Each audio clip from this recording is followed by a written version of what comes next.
제가 가끔씩 보는 그 유일한 스포츠 중계가 있는데요, 바로 프로야구 중계입니다. 프로야구 우리 권사님들은 좋아하실런지 모르겠는데요, 어느 날인가 제가 프로야구 중계를 보면서 그날 공을 던지는 투수에게 참 한심하다고 혼잣말로 욕을 했던 적이 있습니다. 제가 생각하기에 다른 선수들은 이제 타격 연습도 해야 되고 또 공 받는 수비 연습도 해야 하는 것 아닙니까? 그거에 비하면 투수들은 어쨌건 공만 잘 던지면 되는 거라고 이제 그렇게 생각을 한 거죠. 물론 나름 투수들도 수비 훈련을 하기는 하겠지만 어쨌든지 간에 투수는 공만 잘 던지면 되는 거 아닙니까?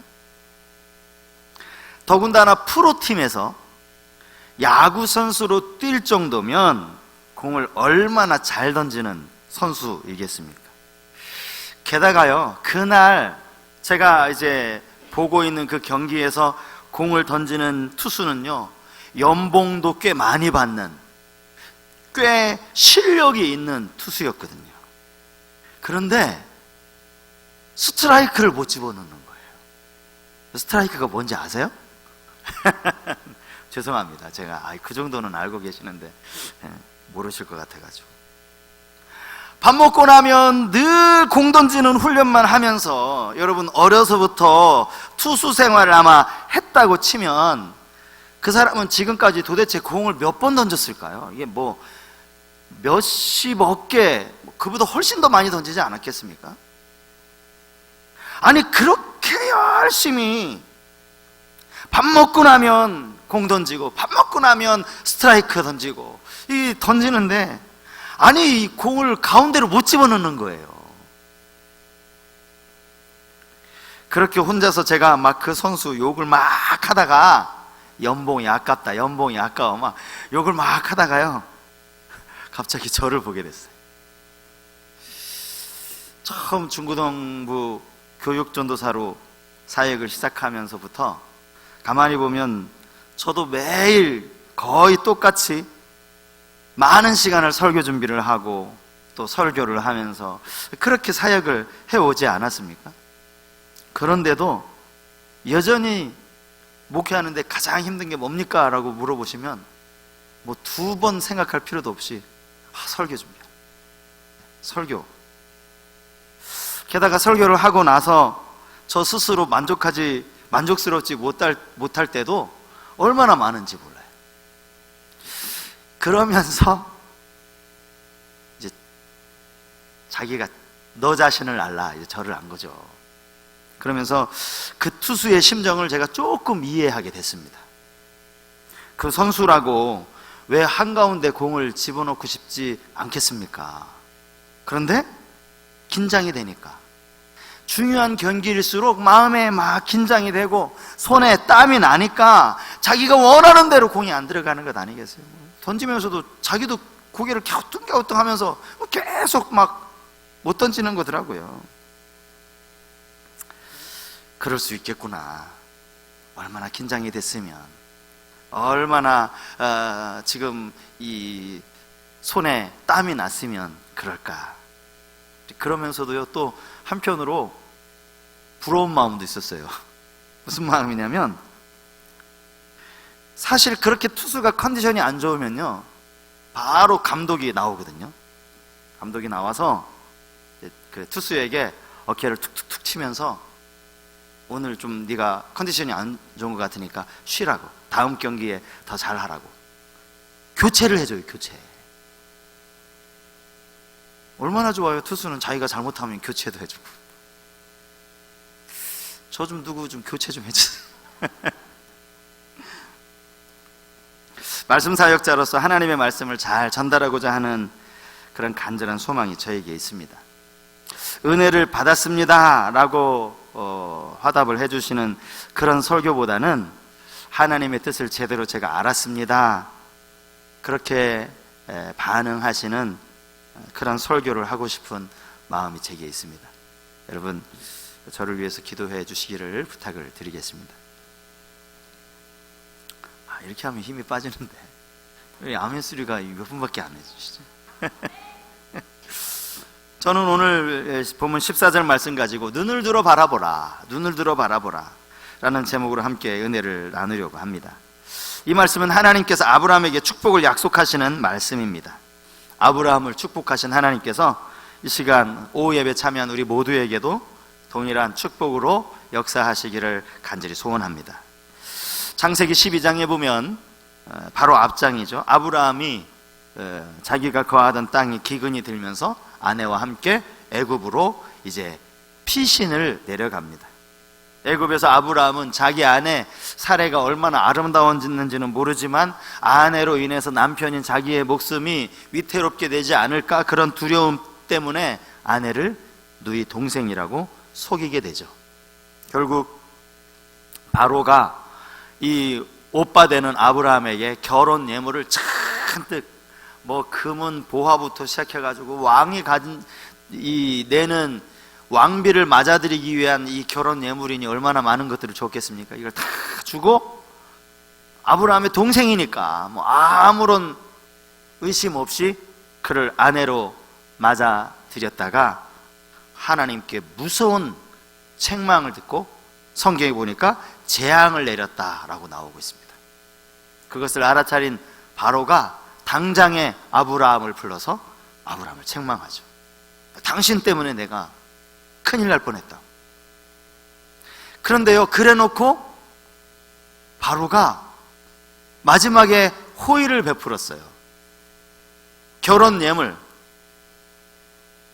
동생인 줄 알고 사레를 아내로 맞아들이기 위한 이 결혼 예물을, 결혼이 성사가 되지 않았기 때문에, 이게 아브라함이 거짓말한 것이 탄로났기 때문에 다시 다 돌려받아야 하는데 그걸 그대로 가지고 가라고, 이런 호의를 베푼 겁니다. 그래서 아브라함이 다시 베델로 돌아오면서 성경에 보면 소유가 많았다. 근데 이 많은 소유가 어떻게 해서 생긴 소유예요? 하나님 불신하고 자기 아내를 여동생이라고 시집 보내는 그 대가로 받은 그 예물이에요. 그렇게 이제 베델로 올라와서는 또 한 가지 문제가 생기죠. 아브라함이 소유한 가축, 롯이 소유한 가축, 이게 너무나 많다 보니까 목자들 사이에 서로 다툼이 생겨난 겁니다. 결국 아브라함과 롯은 서로 헤어지기로 결정을 하고 롯에게 먼저 선택권을 주죠. 네가 왼편을 택하면 내가 오른편을 택할게. 네가 오른편을 먼저 택하면 내가 왼편을 택하겠다. 그랬더니 이 얌체 같은 롯이 요단 온 들을 택했다라고 나오는데, 그곳이 바로 여호와의 동상 같은 기름진 땅이었습니다. 오늘 본문이 이제 이 시점에서부터 시작을 합니다. 본문 14절 말씀에 그 시점이 언제인지를 이렇게 정확하게 설명을 하고 있죠. 롯이 아브라함을 떠난 후에, 그들이 함께 거주하고 있을 때에도 이미 그들 사이에는 서로 갈등이 있었던 것으로 보입니다. 처음에야 목자들 사이에 일어난 갈등이었겠죠. 아니, 내가 기르는 내 양들이 어떻게든 좋은 풀을 먹이고 싶은 그런 목자들의 욕심 때문에 서로 갈등이 생겨난 겁니다. 그런데 이게 목자들만의 갈등이 아니고 그 양들의 주인 롯과 아브라함 사이에도 갈등이 있었다는 것을 알 수 있어요. 요즘 얼마든지 이런 일 있잖아요. 우리 주위에 아이들이 그냥 서로 학교에서 막 치고받고 싸우고 오면, 그럴 수도 있지, 다음에는 네가 때려라 그러면 되는데, 그 맞은 것을 못 참아가지고 이제 막 엄마들 싸움이 되잖아요. 나중에 엄마들 싸움으로 끝나는 게 아니라 집에 퇴근하고 있는 아버지한테 막 전화해가지고 이리 좀 제발 와보라고, 이런 싸움들이 번지는 것처럼 오늘 본문의 상황도 이게 목자들끼리의 싸움이 아니었다는 것을 우리가 13장 8절 말씀을 가만히 보면 알 수 있습니다. 여러분, 13장 8절 말씀을 한번 보시겠습니까? 아브라함이 롯에게 이르되 우리는 한 친척이니 나나 너나 내 목자나 내 목자나 서로 다투게 하지 말자. 여기 내 목자나 내 목자나 라는 말 이전에 나나 너나, 이게 뭐예요? 지금 아브라함과 롯 사이에 이런 갈등의 조짐이 보인다는 거예요. 그러니까 이 얘기를 하고 있죠. 목자들끼리 서로 싸우는 일이면 그냥 툴툴 털어버리면 되는데 왜 여기 아브라함이 나라고 얘기하고 롯을 향하여서 너라고 얘기하겠습니까? 둘 사이에도 갈등이 일어나고 있었다는 겁니다. 차라리 떨어져서 지내는 것이, 삼촌, 조카 그렇게 떨어져 있다가 오랜만에 만나면 반가운 거고, 관계가 멀어지는 것보다는 그게 낫겠다 싶어가지고 이제 둘이 헤어지게 됩니다. 여기까지 아브라함이 아주 큰 결심을 한 거죠. 그런데 이 조카 롯이 이 삼촌의 말이 끝나기가 무섭게 요단들을 선택해서 갑니다. 이 롯도 삼촌 아브라함에게 별로 감정이 좋지 않았던 것 같아요. 그러니까 그냥 이 말이 떨어지기가 무섭게 자기가 눈에 보이게 아주 좋아 보이는 땅을 선택해서 간 것 아닙니까? 아브라함은 그동안 조카이지만 사실은 자식과도 같이 키워주었던 이 롯과 이제 아쉬운 이별을 해야만 했습니다. 헤어지는 것도 아쉽지만 사실은 아브라함 마음에 서운한 마음은 없었겠습니까? 있었겠죠. 내가 너를 어떻게 키웠는데, 내가 너를 여기까지 어떻게 도왔는데.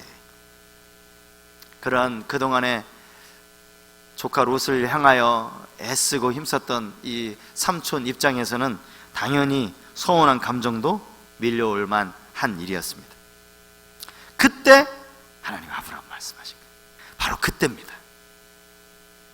참 이 시기가 너무 기가 막혀요. 롯이 아브라함을 떠난 후에, 타이밍이라고 하죠. 이때야말로 아브라함에게 하나님의 음성이 필요했던 때입니다. 하루 이틀 더 지나면 아브라함의 마음이 상심된 채 며칠을 갈 수 있어요. 롯에 대한 미움이 더 커질 수 있습니다. 바로 그때 롯이 아브라함을 떠날 바로 그때 정확한 타이밍에 하나님은 아브라함에게 나타나셔요. 참 이 시간을 창조하신 분이 하나님이셔서 그렇겠지만 하나님은 어쩌면 이렇게 정확하게 아브라함의 그 마음 상태를 아시고 바로 그때 찾아오셨겠습니까?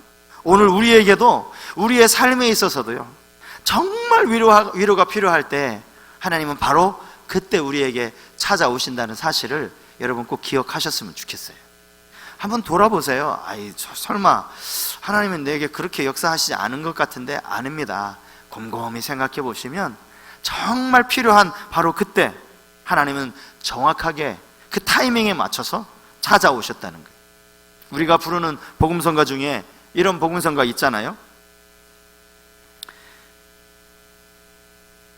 평안히 길을 갈 땐 보이지 않아도 지치고 고나여 넘어질 때 바로 그때 다가와서 손 내밀어 주신다. 이게 주님이시라는 거예요.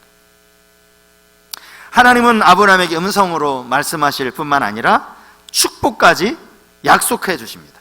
그저 손만 잡아주신 것이 아니라 놀라운 약속까지 주셨다는 겁니다. 자, 그 약속이 무엇인지가 오늘 본문에 나와 있는데요, 먼저는 그가 지금 바라보고 있는 동서남북의 땅을 주시겠다라고 약속하십니다. 여러분, 여기서요 우리는 아주 놀라운 진리 하나를 발견하게 됩니다. 진정한 축복은 내가 선택해서 내가 밟아서 얻는 땅이 아니라는 거예요. 진정한 축복은 하나님이 주셔서 하나님의 약속대로 받은 땅이라는 사실입니다. 여러분, 이걸 인정하셔야 돼요. 많은 사람들이요 자꾸 내 힘으로 무언가를 해보려고 합니다. 하나님을 의지하는 대신 내 힘으로 뭔가 이루어 보려고 합니다. 오늘 본문에 나오는 롯과 똑같은 모습이죠. 우리가 14절부터 읽었는데요, 14절에 하나님이 아브라함에게 눈을 들어 바라보라 라고 말씀을 하셨는데 이와 똑같은 구절이요 본문 10절에도 나와요. 10절에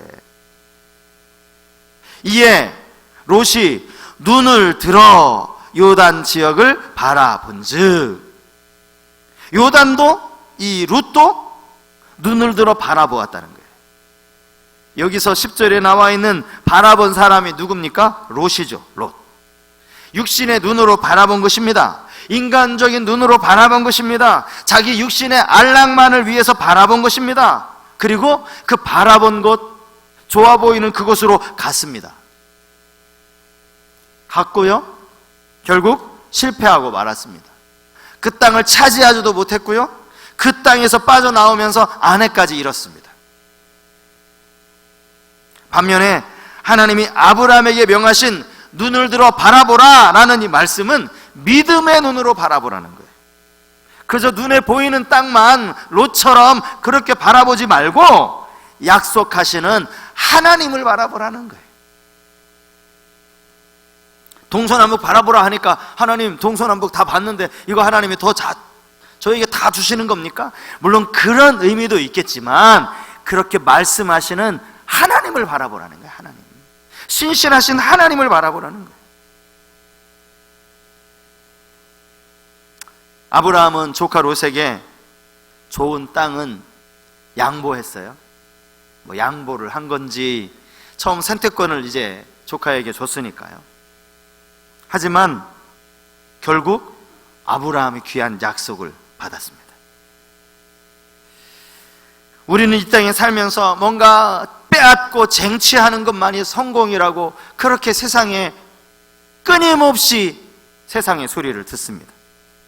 그러나 성경은 그것이 아니라고 말합니다. 네가 양보해도 결코 손해보지 않는다라고 말씀하는 거예요. 네가 조카 롯에게 좋은 땅 빼앗겼다고? 그래서 손해봤다고? 주님은 아니라고 말씀하시는 거예요. 약속하신 하나님을 바라보면 그것이 결코 손해가 아님을 믿습니다. 하나님을 바라보아야 한다는 것이죠. 하나님은 그 땅을 그 자손에게까지 영원히 주겠다고 약속하십니다. 아브라함만 축복하신 것이 아니에요. 아브라함 한 사람만 축복하신 것이 아니라 아브라함 한 사람으로 인해서 그 자손까지 복을 받도록 하나님은 그렇게 말씀하셨어요. 그죠? 15절 말씀에 보이는 땅을 내가 너와 너에게만이 아니라 내 자손에게 주리라, 영원히 이르리라. 주님 그렇게 말씀하셨습니다. 여기 영원히 뭡니까? 영원? 아브라함 혼자만 잘 먹고 잘 살고 그냥 아브라함 혼자 농사 져가지고 풍족히 먹고 살고 그것이 끝이 아니라 대를 이어서 영원히 아브라함의 신앙을, 그 믿음을 이어받은 모든 믿음의 후손들, 영적인 아브라함의 후손들, 우리 모두에게까지 이 축복이 약속되어 있다는 사실을 우리가 기억해야 합니다. 믿는 자들에게, 믿음으로 받아들이는 자들에게 하나님은 이 축복으로 역사하실 것입니다.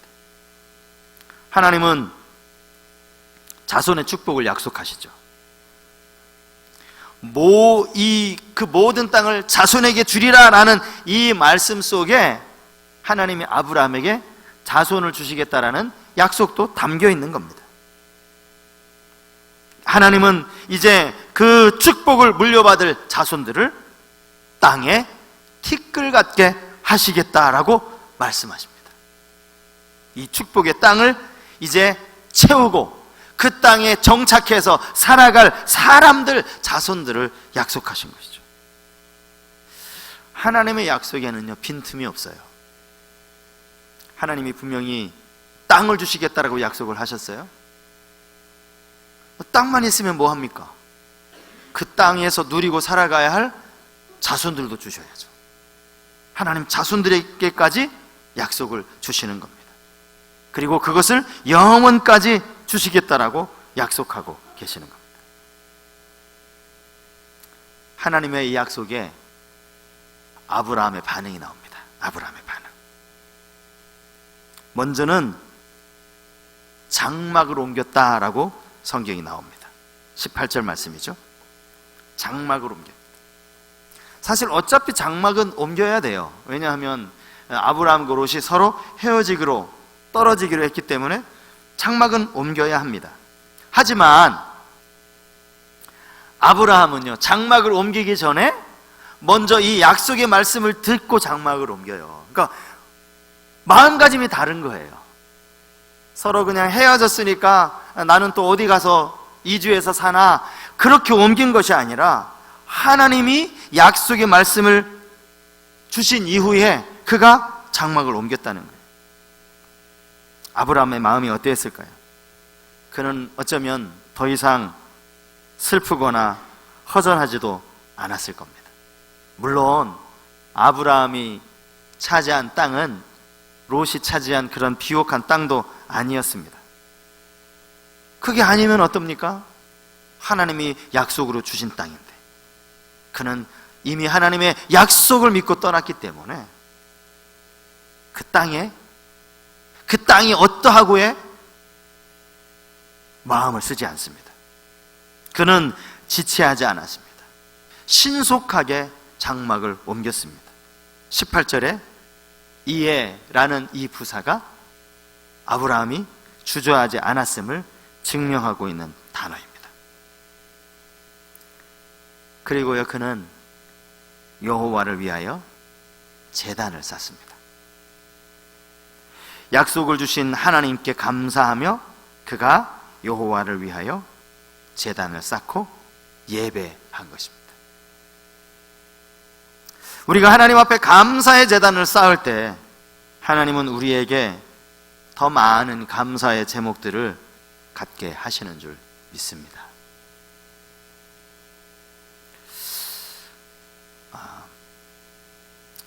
예전에는 제가 참 이사신방을 참 많이 했던 것 같아요. 요즘은 또 이사신방을 이제 하기도 하지만 또 안 하기도 하는데요. 이사신방을 제가 하면서 예배 드릴 때 종종 아브라함 이야기를 제가 합니다. 특별히 그가 제단 쌓은 이야기를 합니다. 아브라함의 축복이 바로 그가 쌓은 제단에서부터 내려왔다라고 저는 믿기 때문입니다. 요한복음 4장 23절 말씀은 우리에게 너무나 익숙한 말씀 아닙니까? 우리 이 말씀 한번 같이 읽어보시겠습니다. 같이 읽겠습니다. 아버지께 참되게 예배하는 자들은 영과 진리로 예배할 때가 오나니 곧 이때라. 아버지께서는 자기에게 이렇게 예배하는 자들을 찾으시느니라. 아멘. 아브라함이 약속의 말씀을 받고 장막을 옮겨서 제단을 쌓았을 때 아브라함의 마음이 어떤 마음이었을까요? 찾아와 주신 하나님, 약속 주신 하나님, 놀라운 자손에 대해서 축복해 주신 그 하나님께 대한 감사의 마음으로 제단을 쌓지 않았겠습니까? 오늘날 교회에서 드리는 예배는 참 많습니다. 그러나 정작 하나님이 받으실 만한 예배가 없다면 예배를 많이 드리는 것이 무슨 의미가 있겠어요? 그죠? 하나님이 받지 않으신다면, 하나님이 받지 않으신다는 얘기는 하나님이 기억하시지 않으신다는 이야기거든요. 그럼 내가 예배 몇 번 드렸다는 거 횟수 세는 게 의미가 없어요. 하나님은 기억이 없으신데. 오늘 이 시대에도 하나님은 영과 진리로 예배하는 자들을 찾으시는 줄 믿습니다.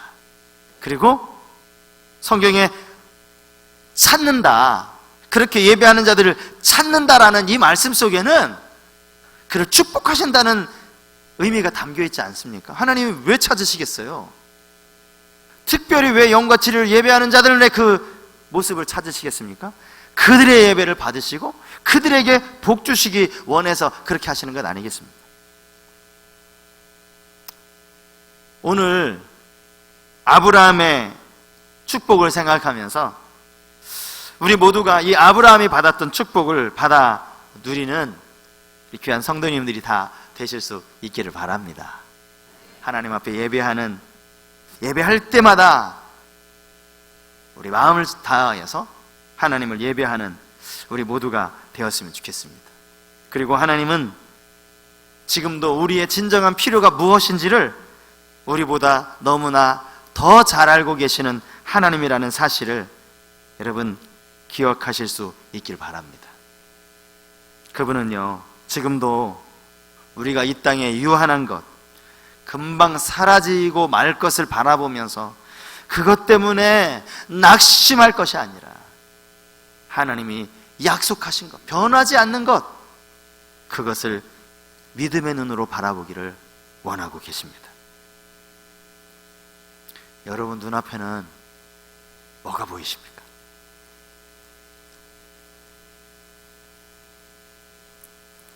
오직 세상 사람들과 똑같은 시선으로 하나님의 약속은 보이지 않고 롯처럼 그저 요단 같고 하나님의 동산 같고 그 땅만 바라보는 것이 아니라 믿음의 눈으로 주님을 바라보실 수 있길 바랍니다. 변함없이 우리와 함께 하시는 그 하나님을 바라보는 우리 모든 성도님들 되시기를 주님의 이름으로 축복합니다. 우리 이 찬송